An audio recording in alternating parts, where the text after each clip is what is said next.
Hey everybody, welcome back to Trekyards. I'm Captain Foley. I am Commander Kongs, and Stuart, let's go on a little holiday break. I was going to say that. I said we need a holiday. I was going to jump on that. And what better place to go? Let's see. Where could we go? Tellus 4 maybe? Oh, wait a minute.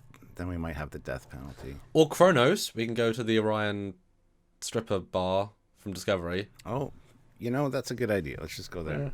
Might be the friendliest place, though. There are nicer places to go. I suppose. I guess one of them might be, I don't know, let's go to Risa.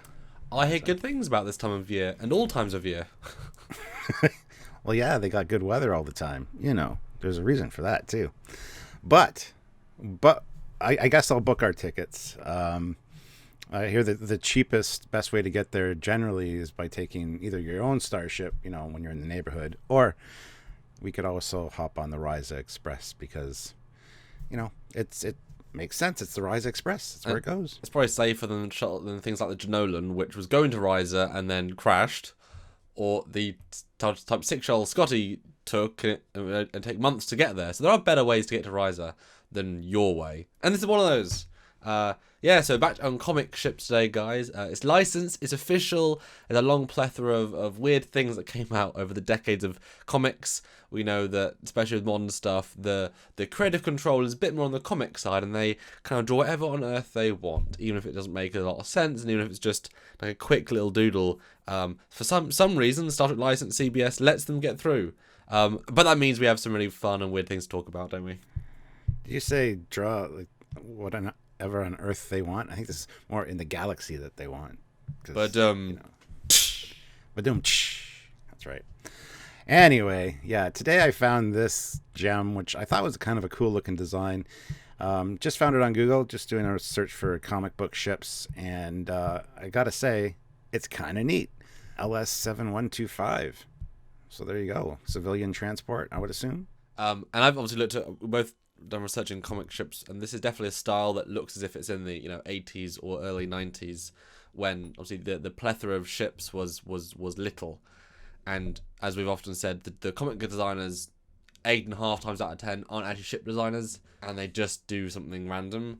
And this, Stuart, looks to me like a kit bash. Is it even called a kit bash? I don't know. What would you call it?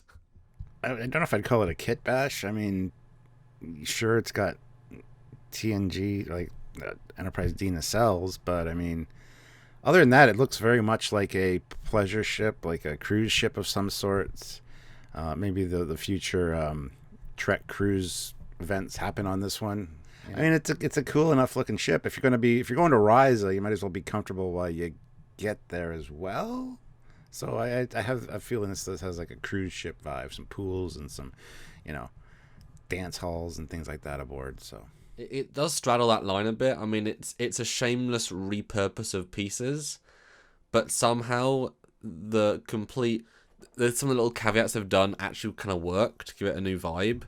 My real only complaint, beyond the logics of them using Enterprise D nacelles because they're brand new. So are you saying that Risa got a Starfleet contract to use the best nacelles of the era, or it's a future ship, whatever? You got to get people on their vacation in a hurry, man. You need the best and latest nacelles. Sure. Only problem is the middle hull is that it's just a blob of hull. I like the idea of it. The deflector at the front kind of looks like a mouth. The bridge dome at the top with the thing back. The fact that the pylons aren't just these little pylons, they do continue with little wings is fun, but like they could have added a shuttle bay or some side details or something to give it any sort of life rather than just looks like the same hull of the Enterprise just slapped in the middle of some wings, and then it's like, look. I mean, it makes sense from a logic perspective of here is just a big room, big structure, but it would be nice to put any more detail than none.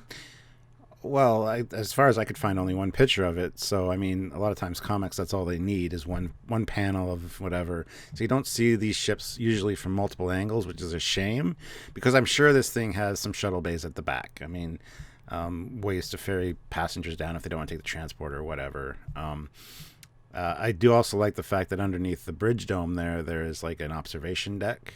Or like it's similar to the conference room on the Enterprise, just facing forward instead of the rears. So that's nice. I think that's a very cool feature.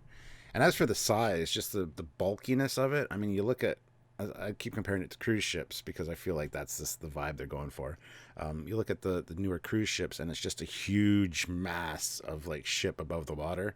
So much room because there's so much, not only quarters, but also like recreation facilities aboard. So It's like 60% there. He's got a concept, just didn't give it enough detail to really flesh it out enough. But I like the flourishes. you can even see what appears to be some escape pods along the part of the wing there at the top. Is it enough for a crew of that size? Or I don't think so. There's maybe more on the bottom, but as you know, we don't have a view, so we don't know. I mean, I can imagine that the back stretching square piece from the bridge is like an initial shuttle bay, and maybe there's like the entire back piece is like shuttle bay, shuttle bay, shuttle bay. Just a big, every deck or two is a shuttle bay, so that it's got a lot of disembarking and embarking space, and then you've got the big impulse engine. So that's their way of escaping, is that you've got all these, because it's not that big a ship. I mean, you could easily walk the length of it in not that many minutes. But I can imagine this sort of ship, even if it is going, like I say, if it's just a shuttle, a big shuttle, then it wouldn't need that per se.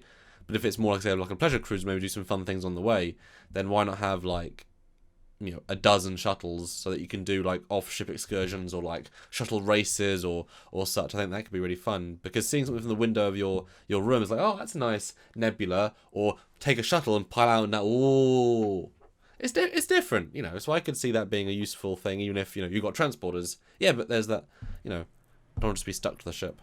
Yeah, it makes you wonder too in the future, like like I've said, cruise ships have like different dance halls and different pool areas and things like that. Do you really need that on a Federation ship when you have holodecks? You just have like a deck full of holodecks that people could use to do whatever they want on their trip to Risa. They could even visit Risa on their way to Risa. Or would they limit that, do you think, the holodecks down to just a few, and then actually have other things that people could do that wouldn't be Risa? Know? I think the vibe of who's going on this ship is different to the average Joe. If you're going to Risa, then you're sort of person that wants a real experience. Because like you say, you could Risa in any ship as a holodeck. They're going to Risa for the reality of it. So actually, I would assume this ship has a holodeck just because it's useful. But they would, a real pool, because how many real pools are there on ships? Most ships don't have a real pool, but if you put real water, you get to be really wet, feel the real, there's a certain, I'm sure there are snobs out there in Trek Universe that say, oh, I can feel the difference between swimming in a holographic pool and a real pool. I go to Risa for the real. All of their food is like freshly prepared. I can imagine that would be a gimmick. Like, you got replicators, but really you go to the food hall to get an actual buffet of real food. I'd definitely buy that, yeah. The holiday branch of the Federation, so it's presumably of that era, just using last gen. Just it's like if you get an iPhone 10. Well, they haven't just made one set of iPhone 10s. They made different sets, and sometimes they can change the hardware in between generations because this chip is now cheaper. They'll just swap it out like 10 people. So this is just like third gen Enterprise D nacelles. It's a bit more efficient. But yeah, I mean, it's just changed that primary hold, add a bit more detail, think it through a bit more. I want to see the shuttle bays on the back. I want to see it's got surprising potential for what is a kit bash, because it has kind of got a promise of more. I saw it and thought, hey, we got to talk about that. It's a cool looking design. So, and definitely has a lot of potential. We do look at ships, and this is a ship that I go, yep. That's kind of the fun of it. You've seen all the hero ships, all the side ships, but if you hadn't read the comic back in the 80s, you would not know. And so, yeah, good find, well done. So stay tuned, guys. And as a way of staying tuned, hit the like button. Make sure you're subscribed to the channel. And don't forget the notification icon, because we do like talking about ships, as he said. And if we find any nice little nuggets like this floating around, that he said this is kind of CBS licensed because it's part of an official comic. So, we would love to talk about it and look at it with you guys and hear your thoughts and whatnot. So put your comments and stuff down below as well. We always love reading those. And if you want to support the channel directly, then please do subscribe. That's important. Or support our Patreon, which is almost the best way of helping out the channel. It's the lifeblood of this channel. Every month, a little bit of money goes towards us. That goes towards our rent in our real life. And if we get paid, if we can support ourselves, then we can do this in the time we don't need to have a real job, which means you can make the show and more shows and even more shows and more lives and more content. It's really important. So please just support if you can. But that's not the only way, is it, Stuart? No, it's not. You can also join us for our super chats. We do, well, super chats, our lives, sorry, and super chat during the live. We do lives every week talking about episode reviews, ship reviews, whatever. There's always lots of great stuff to talk about. And we love joining you guys, or having you join us and be part of the community. And a good way to help us during those lives is to super chat, get your voice heard, and actually support the channel at the same time. So it's a double whammy.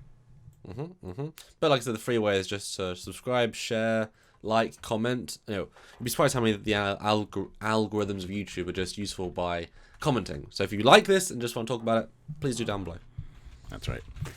I just realized, looking at our hair, we both look like we need a vacation. Was that planned for this episode? I don't know. Yes. Yes. Okay. All right. Subconsciously, so without any sort of planning. That's how in tune we are.